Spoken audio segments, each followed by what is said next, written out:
All right, beautiful people. We're about to get ready to fry some chicken strips up. I've already thrown seasoning in my pot, my bowl, not pot. I've thrown seasoning. I'm just gonna stir this around, y'all. I put everything pretty much in my cabinet. No lie, I like heavy seasoned strips. This is gonna be a Friday meal because I already know on Friday typically I would go somewhere and get some food from a restaurant, take out. You know what? I've gotten a lot smarter with my money and started investing in purchasing the same meal that I would probably go and buy, which would be like Chick-fil-A because I would like Chick-fil-A or some type of strips. So I got my chicken strips all seasoned up. I'm going to flour these up and drop them in some grease. And we're going to have Chick-fil-A night at the house, okay? I know my baby get off of work. She's going to be thinking that it's go time. We eating at the house. I know some people may not know what I'm doing, but if you're from the South, you know exactly what I'm doing. The way I learned how to cook down in the South in Georgia. We take a bag. This is a bag that I've already been putting flour in. Well, I had a little bit of flour left out of here. And we just keep it in the refrigerator. You just put a little bit of, this is all-purpose flour. This was what was on sale, no lie. Put the flour in the bag, and it looked like so.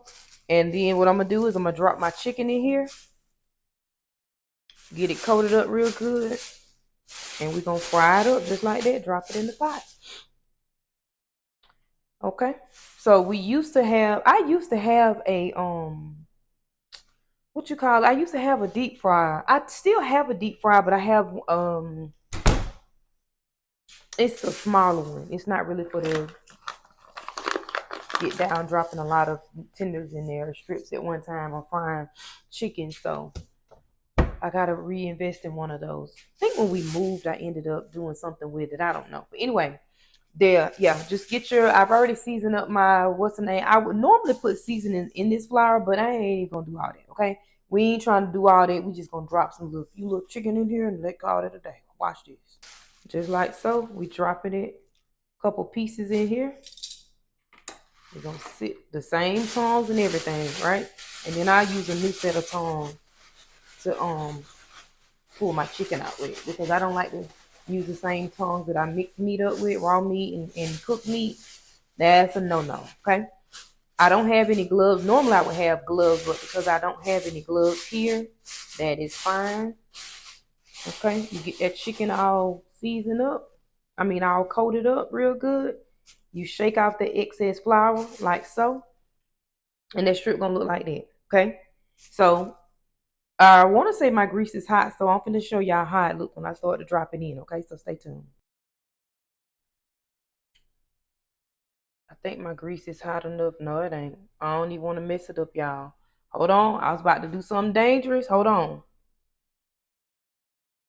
All right, guys, if you're cooking in a pot, I'm gonna also mention this. If you are trying to test your grease out to see if it's hot, you're gonna see the little bubbles forming in here. I don't know if y'all can see that, but you're gonna start seeing bubbles forming. This grease, I used this one time before, so it's probably gonna look like this. It's not brand new grease. I used this, I think Monday when I fried some what did I fry? I fried something for my baby, and then I ended up use saving his grease. So basically that's what you're seeing. So I just tested this out with some flour. What you do, you just take a pinch of flour and you want to put it in here just to see. And what happens is it's gonna sizzle up a little bit, right? So that's gonna tell you your grease is getting pretty much hot or right where it needs to be. So I'm gonna go ahead on and take me a piece of chicken and I'm gonna drop it in like so. And if you can hear that and you see it bubbling up around that like that, it's cooking, which means that the grease is hot. So I don't want to overcrowd my pot. Again, when you don't have the tools and resources like other people may have a restaurant style, use what you got. You never have to be ashamed of what utensils or what accessories, appliances, whatever you have. Like I said, I have a deep fry, but it's a very small one. And if I was only making something for just myself, yeah, it'd be perfect for me to just fry these strips in here. But because I'm making probably about 15, maybe 20, I don't know if it's 20 strips, but I'm making multiple strips. So I like to make sure that I have enough room to cook a large quantity so I don't have to stand up over this stove forever, okay? So that's how it looks. You're gonna let them fry until you feel there's no set time for me. I've been cooking for a long time. Think about it. You know, I'm 40 plus years old, so I've been frying chicken a long time. It doesn't take a long time, so just kind of make sure you babysit. Over here next to it, I got already my I don't know if you can see that.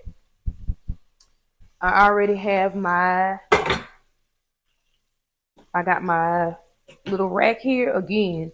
I don't have a real rack, y'all. Y'all know I just put this here to drain most of the chicken with a paper towel underneath it and my clean tongs. This is how we do business, okay? Especially when you're working with chicken. I don't want to make nobody sick in my house, okay? And we're gonna let these fry up until they're done. I'll be back. All right, we have over half of them already done, as y'all can see, and we still have some frying. So we're almost done. Almost done. Just want to come in and show y'all what it's looking like so far, thus far. Okay. Like I say, they've already been drained. And I want to mention something too. I like using um paprika on my chicken. Anytime I'm cooking a poultry or meat that's like gonna cook up and be very, very bright. I don't like meat that looks like it may be not undercooked or raw a little bit. I don't like it. So that's why I season with paprika. So if you're wondering why it has this color, I didn't use any chicken fry or anything. I literally just went heavy on the paprika. Okay.